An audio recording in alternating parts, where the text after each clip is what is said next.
পুরীর রথযাত্রায় কেন অন্য কোনো ধাতুর বদলে কেবল সোনার ঝাড়ুরই ব্যবহার করেন গজপতি রাজা?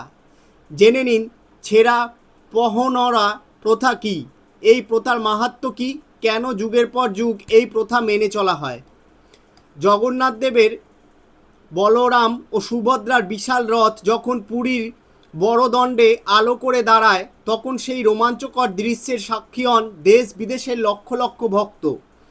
রাজকীয় পোশাকে সুসজ্জিত হয়ে খুদ পুরীর রাজবংশের রাজা রথের সামনে আসেন এবং নিজের হাতে রাস্তা পরিষ্কার করতে শুরু করেন। তবে যে সে ঝাড়ু নয়, তার হাতে থাকে এক মহার্ঘ সোনার ঝাড়ু, যার হাতলে নিখুঁত সোনার শিল্পকর্ম করা থাকে। শতাব্দী প্রাচীন পুরীর রথযাত্রায় এই বিশেষ আচারটি ছেঁড়া পহনরা নামে পরিচিত। আপাত দৃষ্টিতে এটি একটি সাধারণ পরিচ্ছন্নতার কাজ বলে মনে হলেও এর পিছনে লুকিয়ে রয়েছে এক গভীর আধ্যাত্মিক, ঐতিহাসিক এবং সামাজিক তাৎপর্য, যা এই উৎসবের পবিত্রতাকে এক অন্য মাত্রায় নিয়ে গিয়েছে।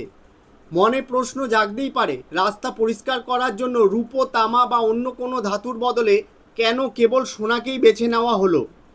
আসলে সনাতন ঐতিহ্যে সোনা বা স্বর্ণকে কেবল একটি মূল্যবান ধাতু হিসাবে দেখা হয় না। একে মনে করা হয় পরম পবিত্রতা, শুদ্ধতা এবং সমৃদ্ধির প্রতীক। জগন্নাথ দেব হলেন বিশ্ব ব্রহ্মাণ্ডের নাথ বা পরমেশ্বর। তার রথের পথকে জাগতিক কোনো সাধারণ বস্তু দিয়ে স্পর্শ করা শাস্ত্রসম্মত বলে মনে করা হয় না। তাই ঈশ্বরের প্রতি সর্বোচ্চ সম্মান ও ভক্তি জানাতেই এই আচারের খাঁটি সোনা ব্যবহার করা হয়। আষাঢ় মাসের শুক্লপক্ষের দ্বিতীয় তিথিতে শ্রীক্ষেত্রের এই মহোৎসবে সুগন্ধি চন্দন জল ছেটানোর পর 3 রথের চারপাশ এই সোনার ঝাড়ু দিয়ে সাফ করেন গজপতি মহারাজা। তবে এই সোনার ঝাঁটার সবচেয়ে বড় তাৎপর্য লুকিয়ে রয়েছে মানুষের মনস্তাত্ত্বিক অহংকারকে চূর্ণ করার দর্শনে। রাজা হলেন রাজ্যের সর্বোচ্চ ক্ষমতার অধিকারী, বৈভবের প্রতীক। তার হাতে যখন সোনা দেওয়া হয়, তখন তিনি প্রমাণের চেষ্টা করেন যে জাগতিক সমস্ত বৈভব ও রাজকীয় অহংকার তিনি ঈশ্বরের চরণে সমর্পণ করছেন। সোনা দিয়ে তৈরি ঝাঁটা দিয়ে রাস্তা ঝাড় দেওয়ার অন্তর্নিহিত অর্থ হল পৃথিবীর সবচেয়ে মূল্যবান সম্পদও ভগবান দাসত্বের কাছে তুচ্ছ।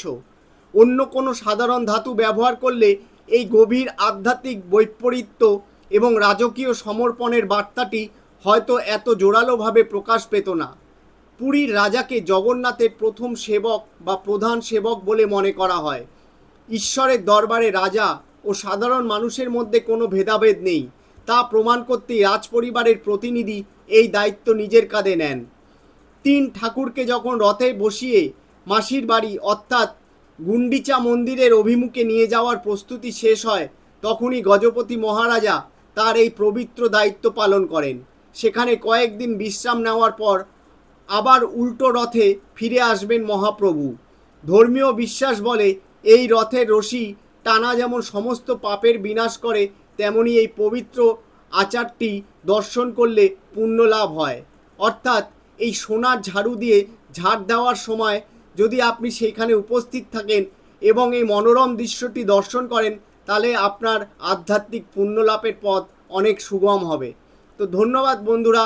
এই ধরনের টিপস এবং গুরুত্বপূর্ণ তথ্য জানতে অবশ্যই আমাদের টিপস টিভি বাংলা চ্যানেলটিকে সাবস্ক্রাইব করুন এবং আমাদের সঙ্গে থাকুন।